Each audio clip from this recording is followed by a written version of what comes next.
Houve algum momento na vida em que você já se sentiu vitorioso, quase um deus, quando tudo é possível e a vida te sorriu? Ato contínuo? Já deve ter havido momentos em que você se sentiu derrotado, um lixo humano. Mas os momentos bons sempre compensam os ruins. E todo ser humano tem o seu dia de glória. Ao longo dessas aulas, a gente frequentemente fala alguns conceitos como fulano triunfou, Beltrano triunfou, o Senado negou o triunfo, fulano pretendeu o triunfo. O verbo triunfar, o que significa triunfar? Triunfar é um conceito muito específico na República Romana, cuja imaginação você pode considerar desde que é uma séria procissão de ação de graças até um verdadeiro carnaval com carros alegóricos. O triunfo era o grande momento de glória de um romano, particularmente na República. Falando de maneira bastante simplificada, o triunfo era uma procissão de ação de graças que um líder de exército, a gente chama de general, mas a gente sabe que era um político, no caso um cônsul, ou até mesmo um pretor, ou até mesmo um imperador, ele ia em procissão, em ação de graças, executar um sacrifício de ação de graças no templo de Júpiter, Optimum Máximo, no Capitólio. O triunfo era religiosamente uma procissão de ação de graças. Logicamente, sendo os romanos como eles eram, sendo a política uma vida indissolúvel junto do direito e da vida militar romana, o triunfo, evidentemente, era um grande evento político e era o ponto máximo na carreira de qualquer romano. Nós usamos a palavra general, mas a palavra general ela não é muito adequada, né? General no sentido de líder do exército. Mas, como nós vimos, qualquer magistrado romano que tinha império liderava um exército. Então, rigorosamente, general triunfador era um político romano. Então, pensando como político, imagina só um momento de glória realmente para você e para sua família e para todos os seus descendentes de você triunfando, indo numa procissão de ação de graças até o Capitólio agradecer a sua vitória militar. Mas o triunfo não era panágio apenas dos romanos, os gregos também tinham triunfo. Eles também faziam uma espécie de ação de graças com procissão que ia até o templo dos deuses, agradecendo. Então o triunfo não é realmente uma particularidade de Roma. Porém, Roma, pelo simples fato de que dominou o mundo e foi a civilização que mais teve vitórias acumuladas nas regiões realmente importantes e que geraram a civilização ocidental nossa, né, Roma é a que ficou mais caracterizada por ter tido mais motivos de triunfo, e o triunfo ser praticamente uma instituição, como ela realmente se tornou. E o objetivo de todo imaginário romano, todo romano, o ponto máximo de glória dele não era nem ser cônsul, não era nem ser eleito cônsul. Era, uma vez nesses cargos de império, liderar um exército e chegar no triunfo. Era o grande momento de glória da vida romana.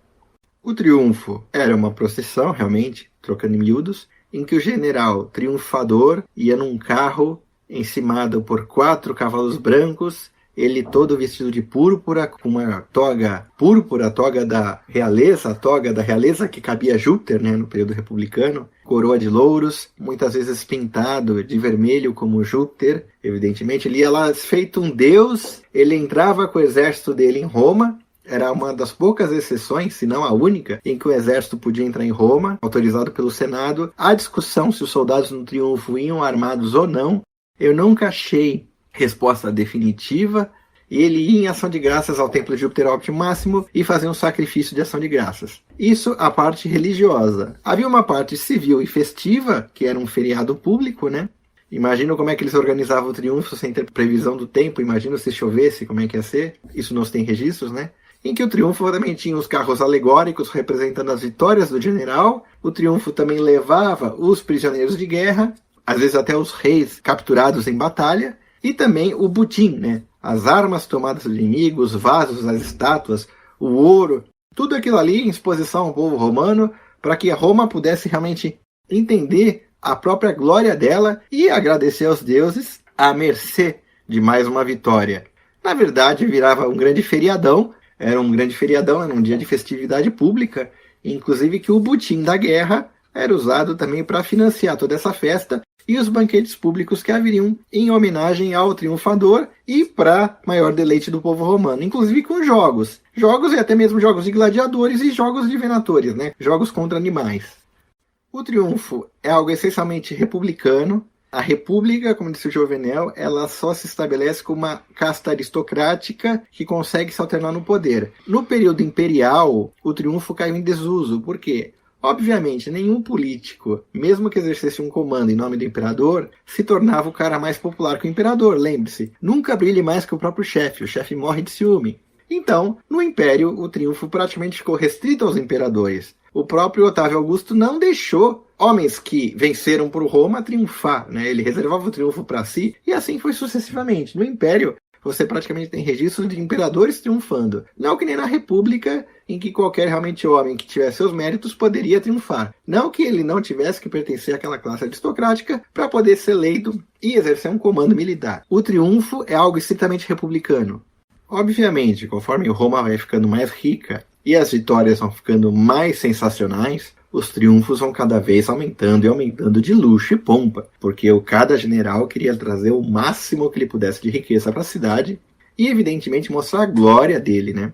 Os primeiros triunfos contra os povos italianos locais devia ser algo mais sóbrio pelo próprio volume de riqueza envolvido naquela guerra. Agora, um triunfo contra Cartago e contra a Macedônia foi algo excepcional. O triunfo de César na Gália ou de Pompeu no Oriente foram coisas do outro mundo. Realmente, cada general queria se superar.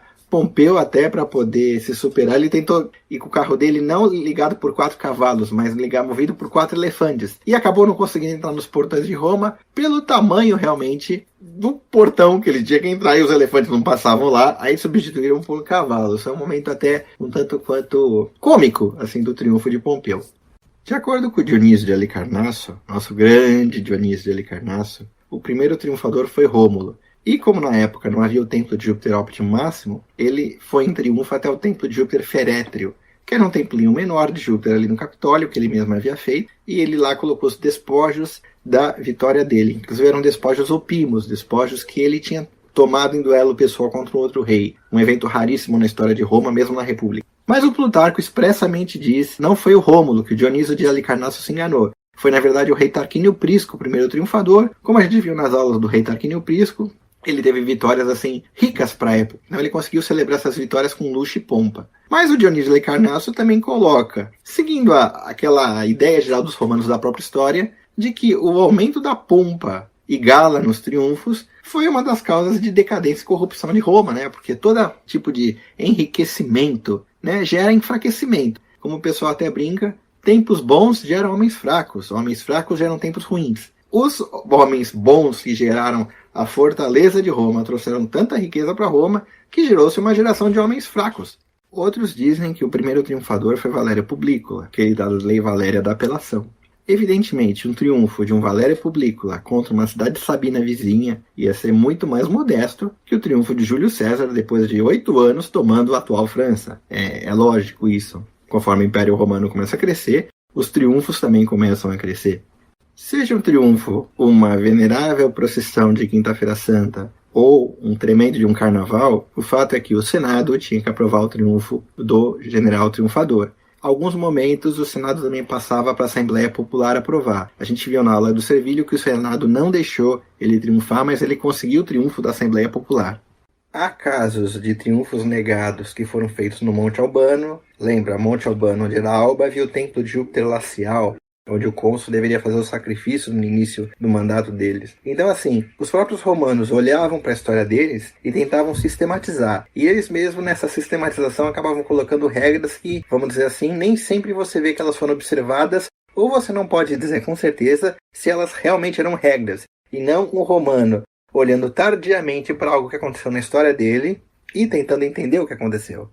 Quanto ao caminho do triunfo, realmente não se tem nenhuma informação precisa. Sabe-se que ele começava no Campo de Marte, pelo simples fato de que o exército não podia entrar em Roma, então o exército se reunia no Campo de Marte. No Campo de Marte havia o Circo Flamínio, que era um espaço de corrida de bigas, não era o circo máximo, mas era grande, e os despojos de guerra eram armazenados lá, inclusive o próprio Tito Livio após a Guerra Macedônica. Um dos senadores em Roma fala: o Circo Flamínio está abarrotado de despojos da Macedônia, esperando o triunfo.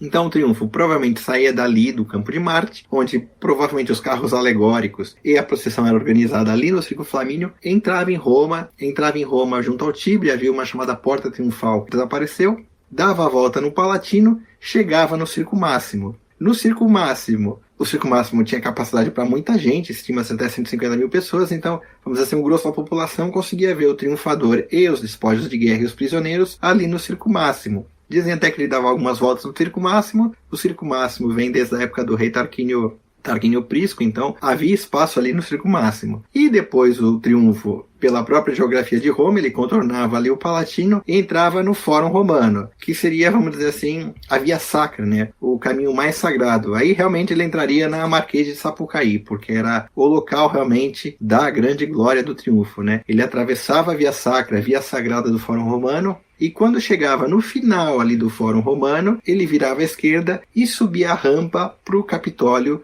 para o Templo de Júpiter Optimum Máximo. Hoje em dia em Roma, naquele local, tem a via do Templo de Jove, mas realmente não dá para entender direitinho como era essa rampa que subia a Rocha Tarpeia e chegava no Templo de Júpiter Optimum Máximo. Lembrando que embaixo do Capitólio ficava o cárcere Marmertino, então se os prisioneiros não ficavam nos circos máximos, eles eram devolvidos ali no cárcere Marmertino para serem presos, eventualmente os mais excepcionais, em alguns casos, executados, mas há registro de algumas execuções em triunfo, mas não se diz necessariamente se era a regra. Muito provavelmente o exército seguia para dispersão, o equivalente à apoteose da Marquês de Sapucaí, e o general subia o Capitólio no carro dele, e dentro do Templo de Júpiter Optimum Máximo, ele oferecia 2 bois em sacrifício para Júpiter. Depois disso terminava, vamos dizer, o componente religioso. Há quem dissesse que ao longo do caminho do triunfo, várias vítimas eram sacrificadas também em ação de graças, mas o objetivo realmente era o Templo de Júpiter Optimum Máximo. Terminado o sacrifício no templo, era festa. O triunfador ia para alguma festa que algum senador dava para ele, era uma honra fazer uma festa para o triunfador, e o povo ia para os comes e bebes que o próprio triunfador financiava para a cidade inteira. Então, ao longo dos dias, era aquela festança em Roma, isso aí já devia estar chegando no final do dia. No dia seguinte, evidentemente, passou o mandato especial do Senado pelo triunfo, então o general perde o comando militar dele e, em tese, ele volta a ser um cidadão romano. Um cidadão romano coberto de glória, claro, foi o grande dia da vida dele. Mas acabou o período militar dele, né? Acabou o mandato dele com o Império, já que ele estava dentro de Roma, ele não poderia comandar nada dentro de Roma. Mas ele era um triunfador. Havia também a chamada ovação. Hoje em dia a gente tem no português que ovação é aclamação, mas isso é por causa realmente do latim. A ovação era um triunfo de segunda categoria. Nós vimos, por exemplo, quando o Postúmio Tuberto e o Menino Lanato vencem os Sabinos, como o Postúmio teve uma derrota, o Senado não deu um triunfo para ele, deu uma ovação. Quando Crasso derrotou Espartacus, ele pediu triunfo, mas o Senado achou indigno considerar um triunfo contra um bando de escravos rebeldes, então deu para o Crasso uma ovação. O Crasso não gostou, foi buscar o triunfo dele em Carras, foi tentar vencer em Carras, provocou o maior desastre da história do Império Romano depois de Canas contra o Aníbal, né? Enfim, a ovação era o sacrifício de uma ovelha em ação de graças, ou seja, uma procissão menor, onde o general não sacrificava 2 bois no Capitólio, mas sacrificava uma ovação a Júpiter. Ovação vem de ovelha, e ovelha é ovis, né? Então, ovação não tem nada a ver com ovo, ovação tem a ver com ovelha, né? O sacrifício de uma ovelha a Júpiter. Obviamente, todo romano almejava o triunfo, não a ovação, né? A ovação era a medalha de prata da glória romana. E de onde veio a palavra triunfo, né? Ninguém sabe. Sabia-se que, nos primeiros triunfos, a canção sagrada que os soldados cantavam tinha o refrão Ió triunfo, Ió triunfo, Ió triunfo, Ió triunfo, e se perdeu o que é. Mas, assim como a palavra himeneu, cuja etimologia é discutível, mas também dizem que vem de uma canção de núpcias, você não sabe realmente o que significa triunfo. É uma palavra muito antiga de uma canção sagrada, e que se sabe que o refrão era esse triunfo. E por uma derivação do fenômeno de linguagem, o triunfo foi nomeado a partir disso aí. Mas, rapidamente, isso aí evoluiu como tudo na vida, e os soldados cantavam o que queriam. Aliás, os soldados até cantavam músicas com cunho bastante humorístico, né?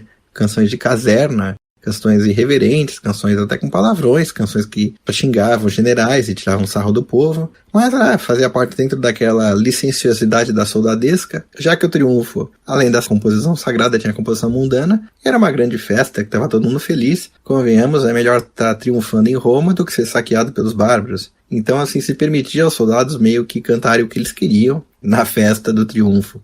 Ao lado dos fasti consulares, também havia no Fórum Romano o Fasti Triumphalis, com a lista dos triunfos, e dos respectivos triunfadores. Essa lista, evidentemente, é uma descoberta arqueológica, está incompleta, provavelmente ela foi compilada no final da República e início do Império, e frequentemente ela conflita com os triunfos registrados pelos historiadores. Mas é uma lista que nós temos, mas assim, é sabido, e os próprios romanos conheciam isso e registram isso, que muitos políticos romanos falsificavam entradas de triunfos dos seus antepassados para glorificar a sua família. Muitas vezes a lista de triunfadores está sob suspeita. É verdade que triunfadores como Cipião, Pompeu, César, realmente é indubitável o testemunho que eles triunfaram de fato. Mas triunfadores mais arcaicos, com nomes interpolados, assim como os consulados também, era interessante muitas vezes fabricar um antepassado triunfador, assim como um antepassado cônsul, para colocar o seu nome lá e projetar a sua família, né? Essa questão do triunfo ser problemática no Império Romano, praticamente ela ficou só na mão dos imperadores, foi bem revelado no primeiro imperador de fato, Augusto, onde o Marcos Agripa, o que efetivamente venceu a Batalha de Actium, ele declinou um triunfo. Ainda havia, vamos dizer assim, algumas tradições republicanas que fariam com que o Agripa pudesse ganhar o triunfo. Mas o Agripa era esperto, ele entendia bem a personalidade do Augusto e... Não precisa de triunfo não, deixa quieto isso. Claro, ele era um cara esperto, sabia que não podia fazer sombra ao próprio chefe. E na época do Império, realmente, essas virtudes republicanas se degradaram fortemente. E, ao meu ver, foi isso realmente a causa final da degradação do Império Romano e, efetivamente, os problemas que ele teve. A degradação do espírito republicano. A gente já recapitulou os problemas que o Servilio Prisco Stutus teve para conseguir o triunfo dele. Vimos também a vontade do Licínio Crasso em ter o triunfo dele. E alguém que particularmente sofreu por causa do triunfo foi o Júlio César. O Júlio César ele conseguiu o primeiro triunfo dele pela Guerra da Gália. Mas antes ele merecia um triunfo pela guerra na Lusitânia, no nosso bom e velho Portugal. O Júlio César era pretor da Espanha ulterior, ou seja, Lusitânia. E como pretor, enfrentou uma grande rebelião lá e ele botou para quebrar. Foi, acho que, uma das primeiras campanhas militares dele. Ele foi bem, ele matou vários lusitanos na rebelião, foi para Roma com o exército dele e realmente merecia um triunfo. Só que ele queria ser cônsul, né? Depois de pretor, ele queria ser cônsul outro ano, né? Ele já tinha algum dinheiro também para poder fazer uma boa campanha do que ele pegou lá da Lusitânia, né? Para se candidatar, ele tinha que entrar em Roma. Para ele entrar em Roma, ele tinha que abandonar o posto militar dele, que é requerido pelo triunfo. Então ele pede para o Senado um salvo-conduto para entrar em Roma para se candidatar. E o Catão, o novo, que era um inimigo fidagal do César, falou não, e moveu o Senado contra o César ganhar um salvo-conduto. Então o César ou triunfava, ou renunciava ao comando militar e ia se candidatar a cônsul. O César, contra as expectativas, renunciou ao comando militar, logicamente abriu mão ao triunfo, foi lá, se candidatou a cônsul e venceu para cônsul no próximo ano. E ele deixou para depois, para pegar o Catão, por essa injúria que ele fez, né? A vingança é um prato que se come frio. E mais tarde, realmente, Júlio César derrota o Catão na Guerra Civil, o Catão se mata, o famoso Comigo Morre a República, e César triunfa, referente à Batalha de Thapsus. Mas como César tinha pudor, você não poderia triunfar sobre um amigo romano numa Guerra Civil. Então César triunfou sobre Juba, o rei da Mauritânia, né? O rei dos Númidas, se aliou aos republicanos de Catão. Mas todo mundo sabia que no fundo César estava triunfando sobre Catão, né? Um triunfo que, para encerrar essa aula, foi particularmente tocante, foi o do cônsul Emílio Paulo, que por conta do português a gente chama de Paulo Emílio muitas vezes. Ele foi vencedor da Terceira Guerra Macedônica, ele foi vencedor da Batalha de Pydna, a batalha que, ao meu ver, e do historiador Tito Livio e Políbio, foi a mais importante que houve, porque selou o destino de Roma como a dominadora do mundo, porque foi a derrota da Macedônia, a derrota final da Macedônia, Roma realmente se consagrando como uma potência hegemônica do mar Mediterrâneo e unificadora do mundo, sem dúvida. Então, o Emílio Paulo, ele vai para Roma, enche Roma de bens, até falam no Senado, o Círculo Flamínio está abarrotado de despojos, o rei da Macedônia tinha juntado muito ouro para preparar aquela guerra, e o próprio rei da Macedônia foi capturado. Então vocês imaginam um triunfo em que o sucessor de Alexandre o Grande estava sendo levado em ferros por Roma, né? A Macedônia anexada e a Grécia libertada por Roma, né? A Grécia finalmente se tornou livre. Mais tarde a Grécia atrai os romanos arregaçam a Grécia. Mas até então a Grécia não tinha traído Roma e Grécia estava livre, né? Então era o triunfo mais importante da história, mais importante que aquele, só a Batalha de Zama, que foi derrotada a Cartago. Mas Cartago estava ali, né? E, efetivamente, depois de Pydna, a Macedônia tinha sido destruída. Só que o Emílio Paulo, ele foi um general à moda antiga. Ele botou para quebrar com as legiões, não deixou as legiões realmente fazerem o que elas queriam. Houve muito descontentamento dos soldados com ele. Emílio Paulo não deixou os soldados roubarem o quanto eles queriam.